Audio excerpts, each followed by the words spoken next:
Good afternoon, everyone. Thank you so much for joining us today for our September webinar.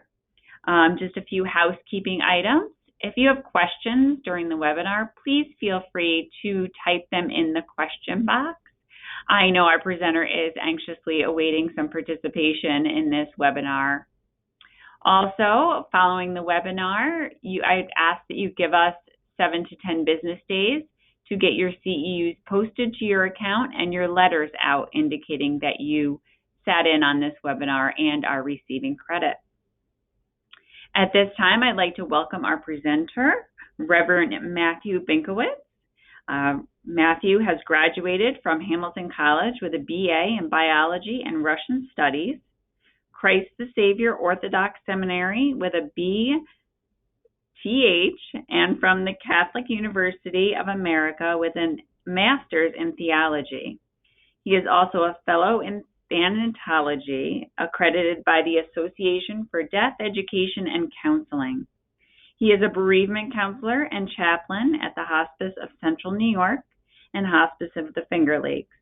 Reverend Binkowitz serves as an adjunct professor at the State University of New York in Canton, where he teaches courses in end-of-life care. And in 2017, he won the SUNY Chancellor's Award for Adjunct Teaching. Reverend Binkowitz also serves on the New York State Department of Health Funeral Directing Advisory Board and is the director of Alpha Omega Educational Services. Additionally, he is a pastor for St. George Orthodox Church. Welcome, Reverend Binkowitz. Well, thank you, Kelly. I'm going to have you do my eulogy when I pass. You did a great job. Thank you all for attending. I know it's such a beautiful day. I actually got into a very small room with no windows, so I wouldn't tempt myself to leave halfway through my presentation to go outside. Just a lovely upstate New York day. I was talking to Kelly about living around the country, and when I got out of college, I went to DC and Pittsburgh and came right back to the Finger Lakes region of New York State. Just a beautiful place to be, which also can help us with today's topic, and that's managing compassion fatigue for the funeral directors. I am not a funeral director, nor do I play one on TV, but I am in hospice and end-of-life care. I feel some of the emotions that you feel. I don't see death every day as you do. You are 24/7, 365. You see it, you experience it. You're often there with the first responders for whatever way the individual has died. So it's a unique experience. I'm telling you how you feel when really you should be telling me, since you are so well acquainted with death. I gave a talk last year down in Poughkeepsie to the Funeral Directors Association, and I said to the audience there, it's strange, some of you have been funeral directors longer than I've been alive. And one gentleman said, I've been a funeral director 63 years. How old are you? I said 58. So there, that proves my point. Hopefully, though, today we will try to get some information lodged out of the file cabinets in our minds. I don't think we ever lose information. We just don't retrieve it as quickly as we used to. So we're just going to review some basic terminology and key terms and understanding compassion fatigue. We'll look at other signs of compassion fatigue and other aspects that sometimes people confuse with compassion fatigue, like burnout. And then we're going to spend a little time looking at ways we can alleviate that compassion fatigue and actually see compassion satisfaction. And unlike Mick Jagger, who can't get no satisfaction, we will get compassion satisfaction. And then just a reminder of the daily things we can do to improve our health, our wellness, and career longevity. I do believe, much like being a hospice chaplain or working in hospice end-of-life care, it was a calling for me. And I believe for most of you, it was a calling to be part of a community that assisted individuals when end of life approached. So some basic definitions. Compassion is defined as a deep sense of awareness or knowing of the suffering coupled with the wish to relieve it.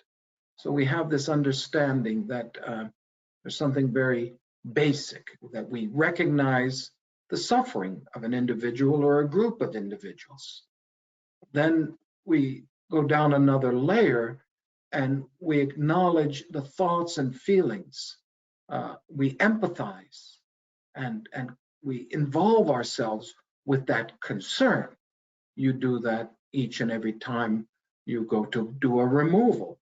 Sometimes if you're in a nursing facility, the only people there are the night nurse or the night staff, but they too have developed a relationship with that individual that you are now entrusted with. So even there, your initial compassion quotient, if you want to call it that, begins with the removal of the body before you ever meet the family. If the family is present, well, that's another layer added to the complexity of simply getting called out at 2 or 3 in the morning. Like you, I get to have on call 1 week a month. We share it among the chaplains, and the calls do come between 1 and 4 a.m., never at 7 p.m. or at a convenient time. So I understand that too, which affects our well-being. And finally, we have a motivation. There's something inside of us to do something, a call to action, to relieve the suffering and pain of another individual. And that's what we think about when we talk about compassion. That's a brief overview. You can go to your library or go online and read an entire book about being compassionate. What about sympathy and empathy? These are other words we come across.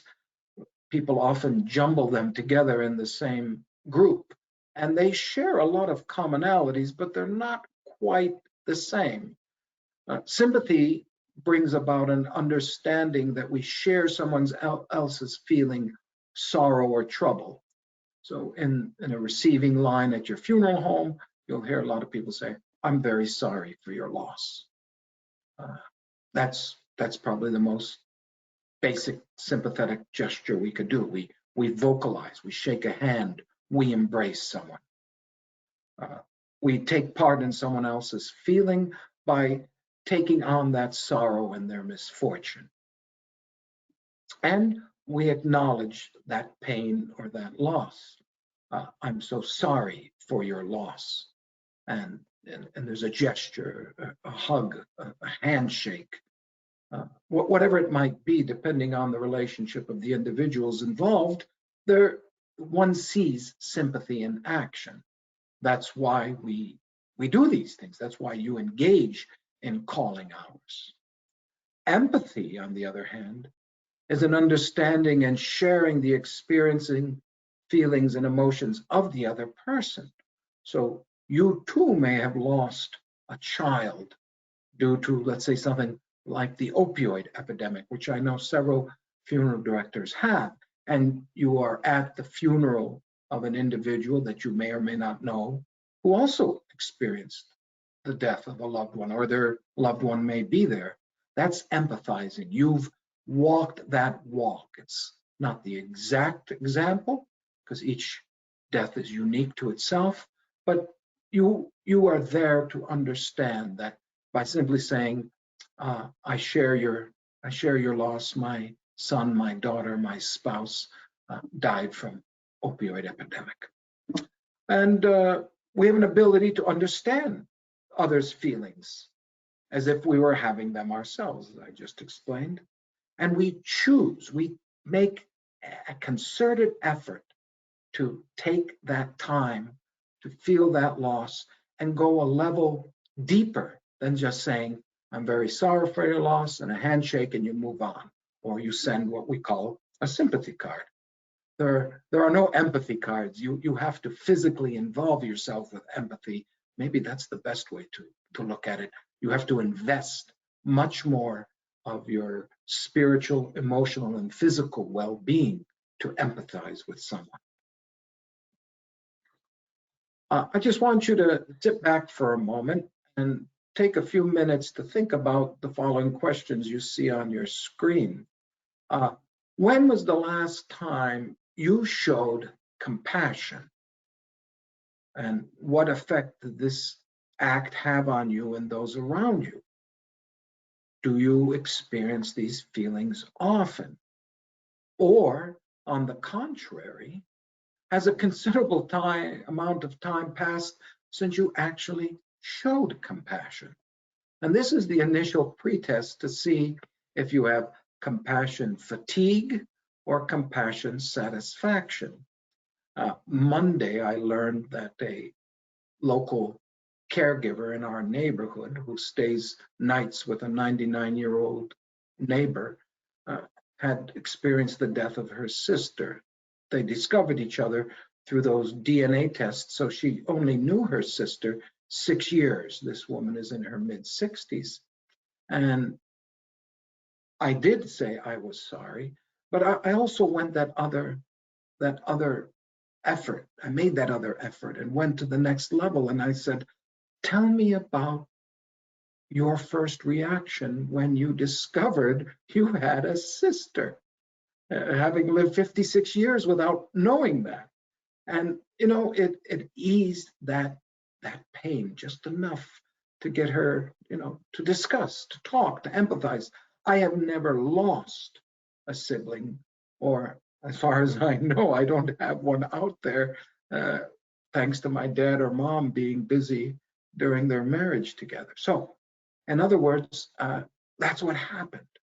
And the question we ask you, if you're not showing compassion, then these are red flags. These are warning signals that your compassion fatigue has already set in. Kelly, did anyone, I'm sure the hundreds of people listening, did anyone send in a little comment about compassion the last time they showed? I don't see anything as of now. Okay, that's fine.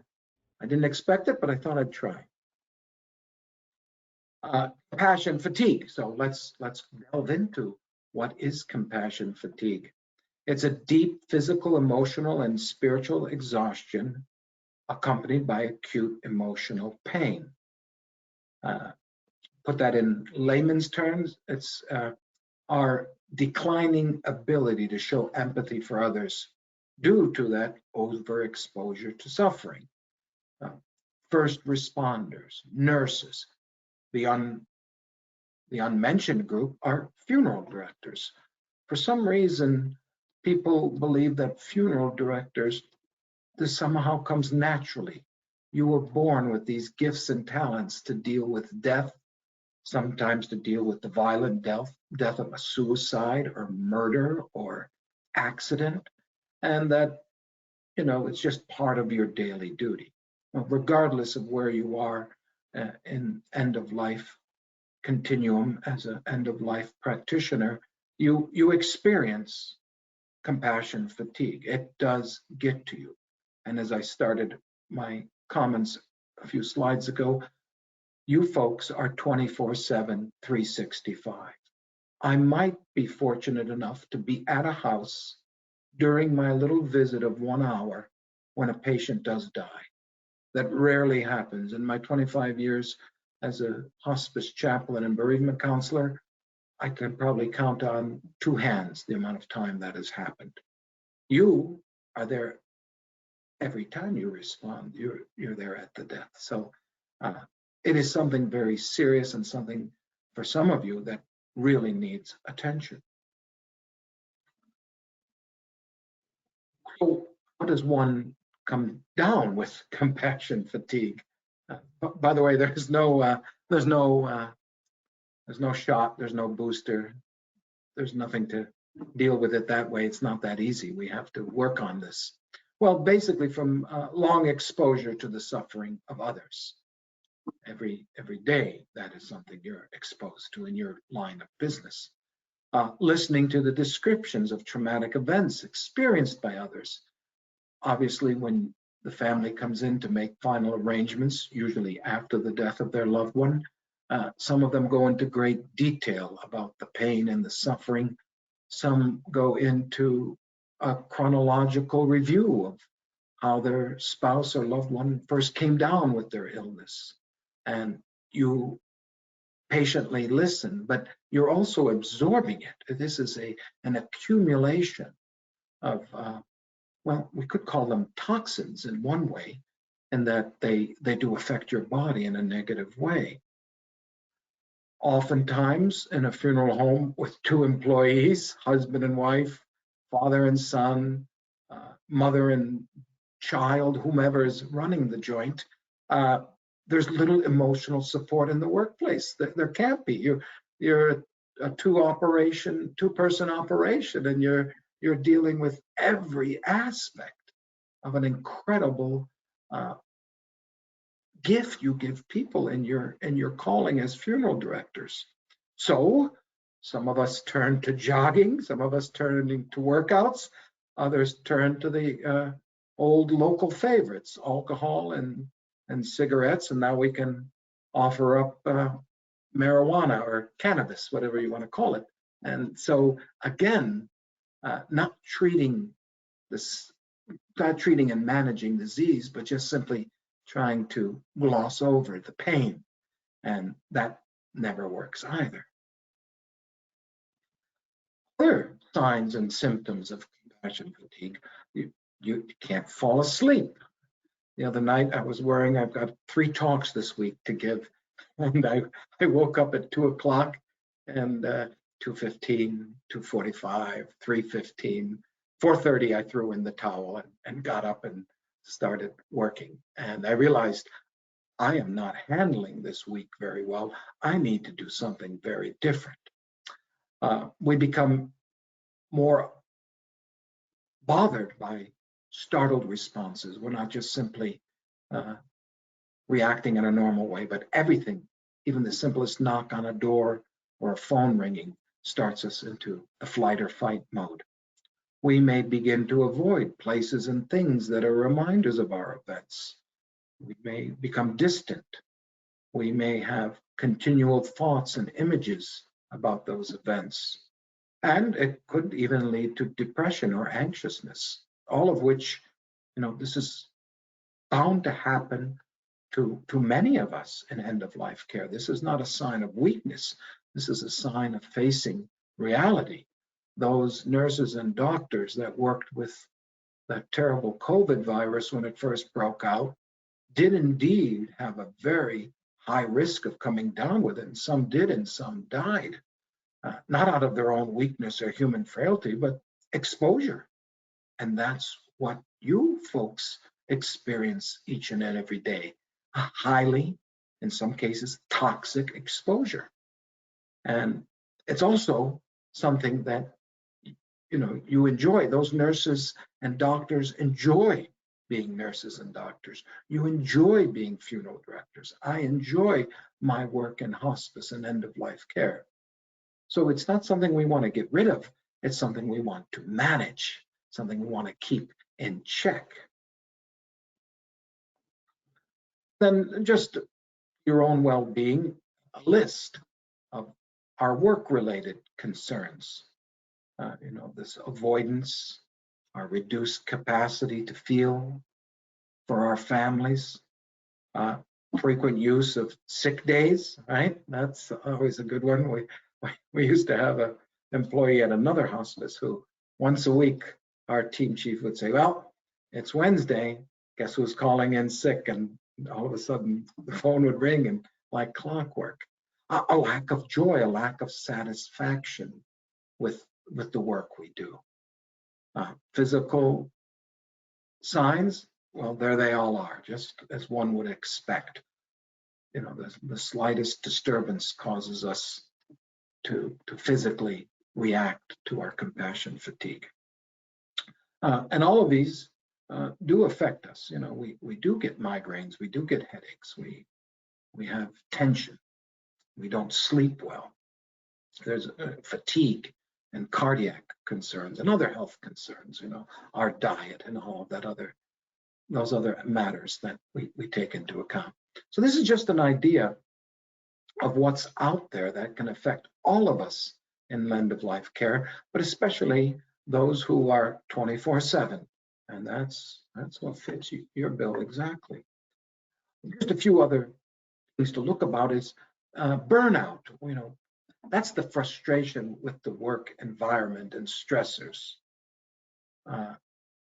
The onset is more progressive, happens over months or years. I'm burned out, you'll hear someone say. They're just tired of what they're doing. And what are the symptoms? Well, there's an indifference, a disengagement, and basically just your lack of care for what you do or why you're doing it. That calling seems to be nothing but a dial tone now in your life. It does lead, though, to a likelihood of compassion fatigue.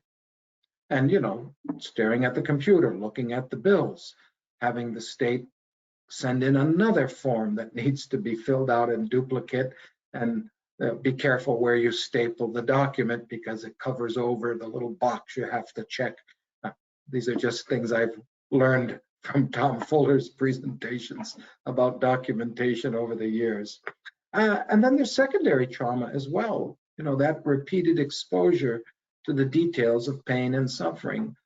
Those of you folks that live in larger areas, I'll just pick on New York City, we saw the photos, we saw the footage of a funeral home with 50 or 60 cardboard containers with the remains of individuals that had died from COVID. How do you even begin to deal with that?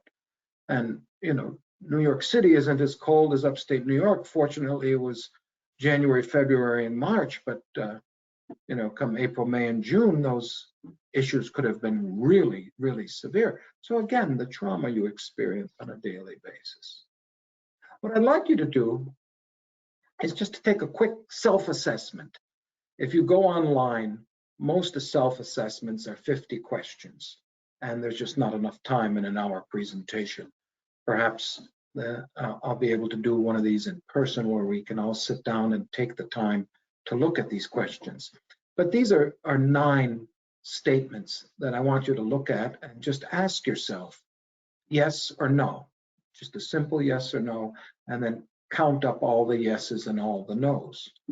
Personal concerns commonly intrude on my professional role. My colleagues seem to lack understanding. I find even small changes enormously draining.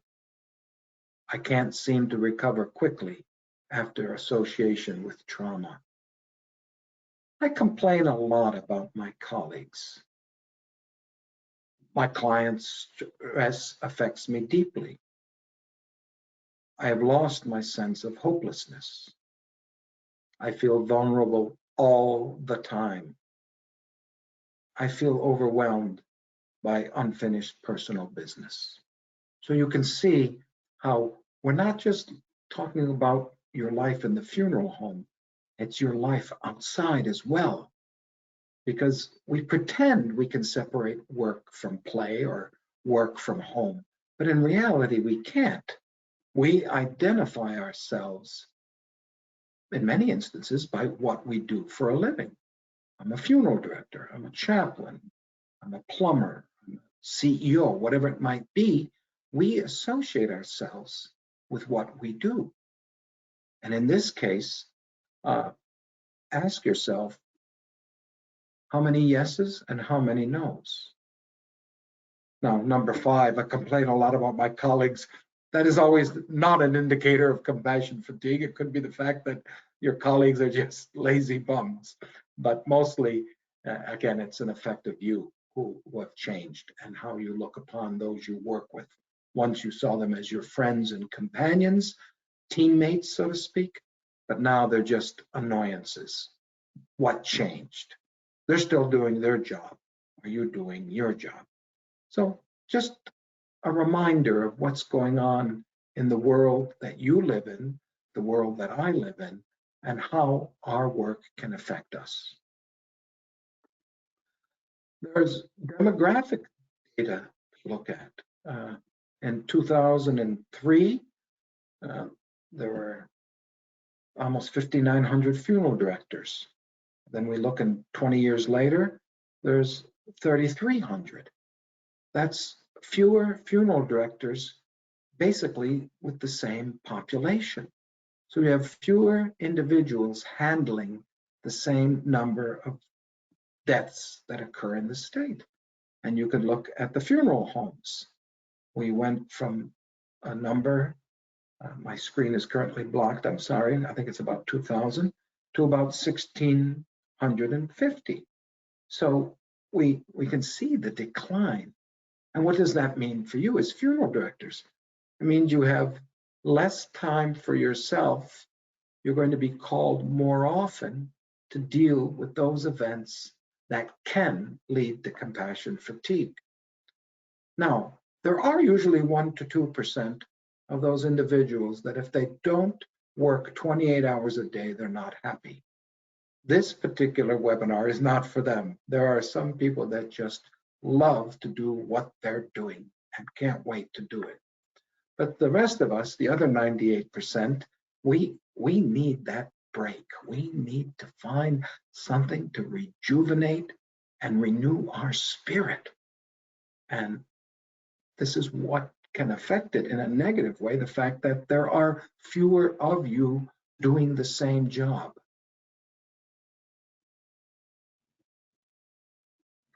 And then on the other side, often when you talk about funeral directors and funerals, you talk about the religious nature of a country or of a community. And we can see that in 2003, roughly 70% or 7 out of 10 Americans claimed some religious affiliation. Today, 2023, we'll call it 5 out of 10. So 23% drop in the number of individuals who are going to church. And the same thing is, the unchurched. We see that that's growing. What do these numbers reveal to us? It means that when there's a crisis in life, whether at birth or marriage or death, there are fewer professionals in that trade to deal with it. And when they come to your funeral home, that is yet another added stressor to which you have to take ownership of because there's nobody else out there. I am called more and more often now to do funerals of individuals I don't know. They are people who grew up in some faith community, haven't been in years, and the local funeral directors will give me a call and say, Matthew, can you come do a service for this family? They have no one, they want someone. Or they'll say, we don't want anyone, and you get to the cemetery, and all of a sudden they turn to you and say, can you say some words, Joe or Mary, because we don't have anyone. Even though they told you we didn't need anyone and you didn't call the local clergy, now you're stuck doing a role that you may or may not like. I knew one funeral director who's retired. He said, in my entire career, I never said a prayer at a cemetery because I'm not comfortable praying. I'm comfortable praying my own way in my church, but not for someone else. So it was his hard and fast rule, and he'd tell families, if you don't hire clergy, please don't expect me to say some words at the grave.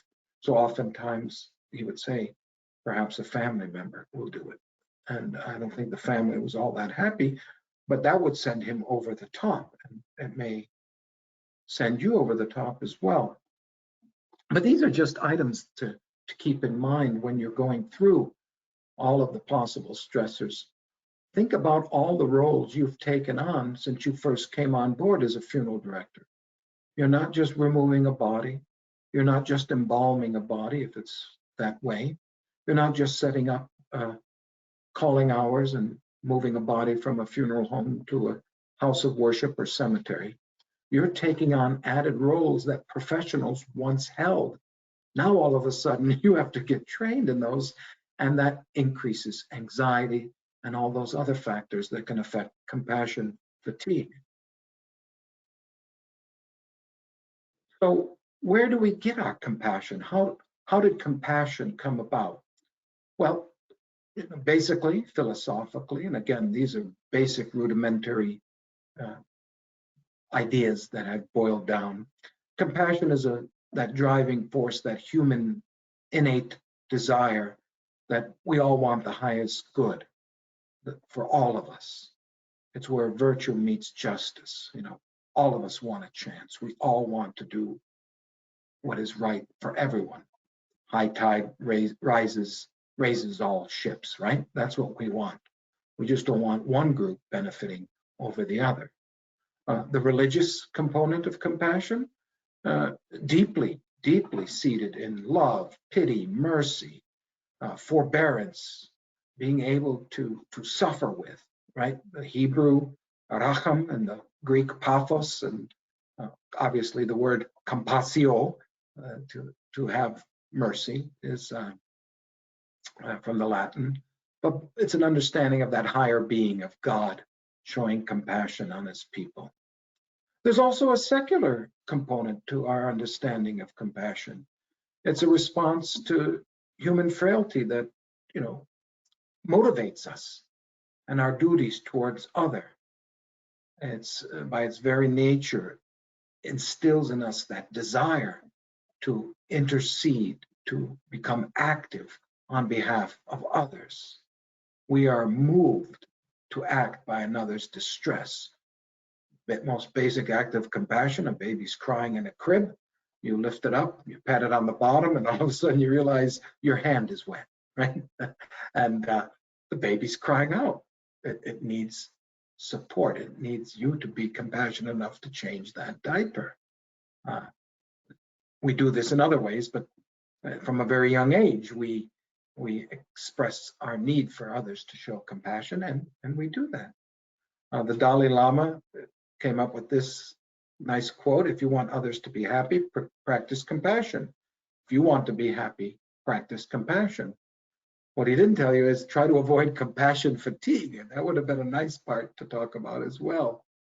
But these are just some of the theories, the theologies, the isms behind what goes into compassion. It's a well-studied idea over millennia. In your funeral home now, going from the textbook to reality, where does that compassion satisfaction come in with the people you serve? Well, first and foremost with the family. That's what you're looking for. You're looking to see if somehow you provided for that family what they needed, and that can lift your compassion satisfaction as well. Did you provide them with that healing they need? I often say that at the service at a funeral home or wherever it may take place, that's the beginning of their journey of grief. And grief is a journey of healing. And it takes place many times in your funeral home and less often in a house of worship. Were you present for them? Did you and your staff acknowledge your role in dealing with them? And were you a guide for them? Not being pushed or overwhelmed, they didn't feel that, but rather you guided them. Now, I know it can be very, very disheartening when the first question out of the family's mouth when they're seated is, what's your cheapest plan here? That can be a little difficult when you've invested all of this emotion, empathy, and sympathy. There's a community response. Those who came to the service, the Elks Club, the Lions, the Knights of Columbus, the fire department, the military, whomever came, how did they see you in action, and how did you feel when you succeeded and got that military at that cemetery, or had the Knights of Columbus all present for their ritual and rite they perform. Your response, was it a yes, we did it moment for you, especially in the more challenging families that you deal with? Were you able to bring sides together that haven't been together in a very long time? Did you, as the owner or manager of the funeral home, acknowledge your team, right? The old saying, there's no I in team. Even the individual who holds the door open can make or break someone's day as they walk in the funeral home. Did you give your staff and yourself time to absorb that sun, to say, yeah, we did good. Listen, we'll roll the phones over to the answering service, and we're going to go across the street and have a little bite to eat and maybe a little drink or two, whatever it might be that you find. Or, hey, take the afternoon off. You don't have to follow me across the street. Go kayaking, go golfing, whatever it might be.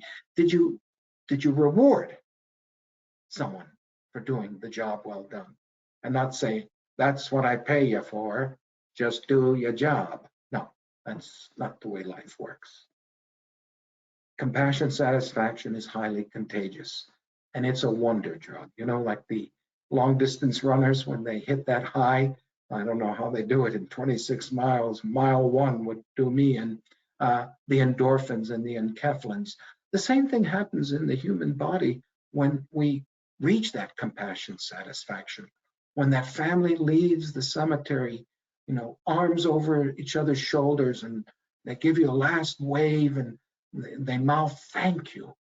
You know, you leave there, and you're the last one, you and the vault people, and you know, you look to your partners, you look to the vault guy, and you say, we did it. We went from 0 to 100. We went from total unbelievability to satisfaction. And you go home with that.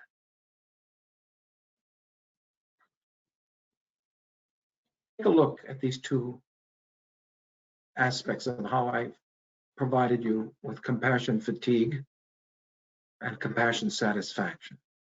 If you're suffering fatigue, your increased stress lowers productivity. Just the opposite with compassion satisfaction. With compassion fatigue, you often can feel morally responsible for poor performance. It's me, right? The Eeyore complex. Whereas with compassion satisfaction, you take that pride in what you did, and you accept the honors and the laurels you get. Compassion fatigue, if it's really taken hold inside of you, can lead to apathy and anger, and you become more disgruntled and quick to respond in negative ways. If you're experiencing compassion satisfaction, you're actually taking an active role, being more empathetic, patient, understanding, trying to figure out, is this family really that poor? Or did they pull up with their Lexus and Mercedes and want the $9.95 burial, right? Either way, it's their choice, no matter what they're driving. But there can be instances in which the people who show up literally have nothing, and a few dollars here and there is seen as a sign of great compassion. And it's just a wonderful thing. It promotes physical, social, emotional, and spiritual well-being. Look, okay, doing well. So first and foremost, when you are with your staff or your partner or whomever it might be, and there's an incident with a family, good or bad, ask yourself, do you allow yourself or your employees to give voice to those concerns? Is there a go-to person that you have, a counselor, a therapist, a clergy person? Is there someone in your community you can pick up the cell phone, you can pick up the business phone, or text them, whatever it might be, and say, hey, you got a minute? Is there a program at the state or national level? I'm sure there is. This is a rhetorical question, whereby you can send in your concerns. Hey, my team just did great. What do you suggest I do? We checked all the boxes. We all on the top step. We're all getting the gold medal from this family after a rough week of dealing with families that thought we were the worst. What can I do? And it's just part of your routine, following every family you serve. There are going to be challenges with everyone you deal with. That's, ask a wedding planner, ask any clergy, ask anyone who owns their own business. What are the challenges you face? What are the victories you achieve? What are those accomplishments that make you raise your hands? And what opportunities remain that you can improve on? Always reason for improvement. Also, understand that compassion fatigue is normal. If you have it, it doesn't mean you're weak or you don't have the right stuff. It means that you are a normal human being who has reached the limit that he or she can in this particular time period. There's no shame. There's no sign of weakness. Everyone in end-of-life care will experience it at some time. I experience it when I have to go to the home of a 4-year-old who's dying of cancer, and it hits you, or a 7-year-old whose dad is dying of cancer, and you're trying to deal with that young 7-year-old who just wants to go out and have fun, and he's in a house where the whole atmosphere of that home is geared toward the final days of one individual, and that can be taxing on you. It's a good time to ask, where's God in my struggle, and where's God in my suffering, dealing with that 7-year-old and that father. Like physical symptoms, though, if left untreated, it will cause harm and can prove fatal. That's the problem. I used to have a dentist back in Endicott, New York, where I grew up, and there was a sign, "Go ahead, ignore your teeth, they'll go away." And it was a man who smiled who had no teeth left. So it's the same thing with compassion fatigue. If you ignore it, certain things will go away, meaning you. Develop a strategy. If you give voice, then put those comments into action. Sit down and discuss. Write out a plan. What are we going to do if either one of us or someone on the staff is really in burnout mode, heading toward compassion fatigue? What can we do? Where can we go? Do we have the go-to person? Is there something we can offer them? Like your daily meds. These are important things. I have a cholesterol med. I've got to take it every day. If I don't take it, plaque will build up, block the arteries, and poof, that's it. So it's the same thing with my own understanding of my compassion fatigue. Incorporate activities into your daily routine that bring you joy, that relieve that compassion fatigue, and really transforms it into compassion satisfaction. The only difference between compassion fatigue and compassion satisfaction is what we do with our time outside the office. Certainly, there's a part of while we're in our office, but what happens outside can greatly affect how we work and perform inside. So the physical, social, emotional, and spiritual needs of us as individuals are important factors in determining whether the needle will go toward fatigue or satisfaction. And that's so very important when we're dealing in such stressful situations as end of life. I had a professor in seminary who reminded us constantly, there are 3 times when you will lose families or gain families, and that's at baptisms, weddings, and funerals. All 3 are stressful for families, and all 3 will rely on that individual who makes the right decision at the right time. And he was right. That old boring professor was right. Those were the 3 times you won or lost families. And that's something that certainly can follow you as well. Are you going to win them or lose them? In the sense of, will they say you did exactly what we needed?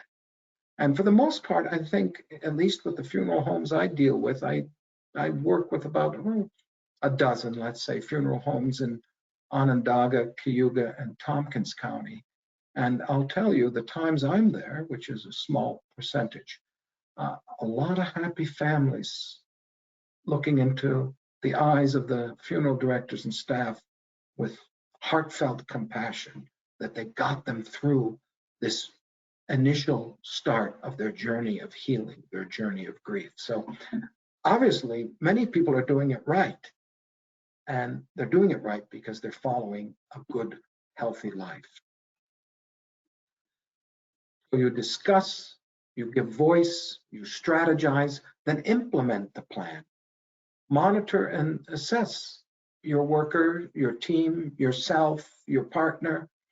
You know, it's an idea that seems so simple, but we don't take the time. What works, what needs improvement?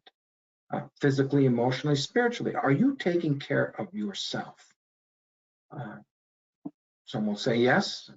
I always say step on the scale. If it says ouch when you step on it, then you know you're not taking care of yourself. Do you see a noticeable change? You know, you should have a simple personnel file. Mary is punctual. Mary is on time. Mary hasn't called in sick in 2 months.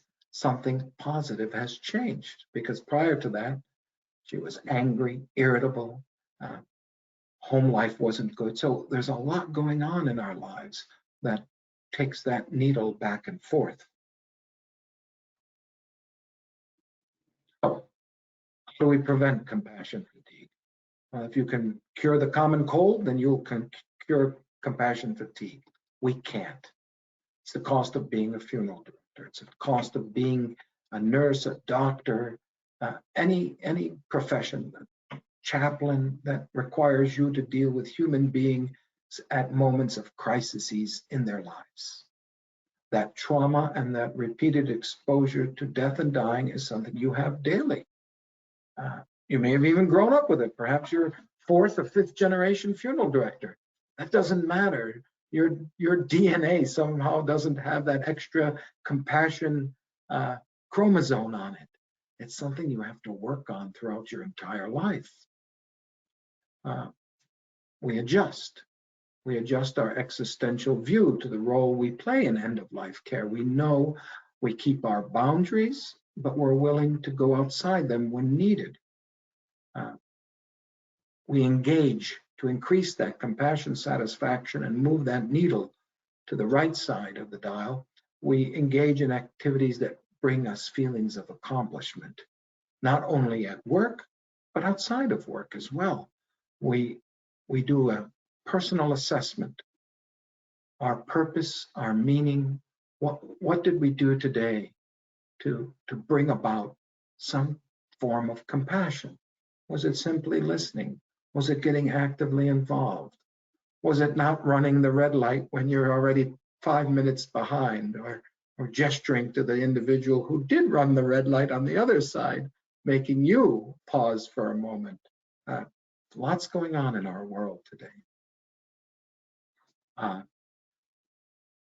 When we increase our compassion satisfaction, all research indicates that when we engage in activities that encourage physical, spiritual, emotional well-being, we increase our compassion satisfaction.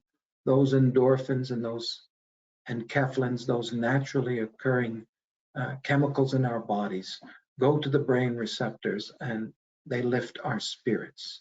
They make us realize that even if we're opening and closing the door or hanging up coats, we do that, and the people appreciate that activity. Regular medical checkups. I just went to mine, and all my levels are perfect. And the doctor said to me, you're a few pounds heavier than last year. And my doctor's also the medical director of the hospice. I said, you saw what we had on the table when you were there last week. He goes, that's a good point. You guys are carb you're a carb overload. I says, yeah. So a few pounds. In other words, I got a little bit of work to do, but I go every year. I don't avoid it. I make sure that all of those boxes are checked. Oftentimes, the middle slide there of that beautiful stream, 3 to 4 times a week, I take my lunch with me. It's usually a snack bar or something, or a iced tea or whatever it might be. And I walk along a little path, along a little trail. Yes, I know in a month or two I won't be able to do that. But for now, that's where I find my spiritual well-being, my physical well-being.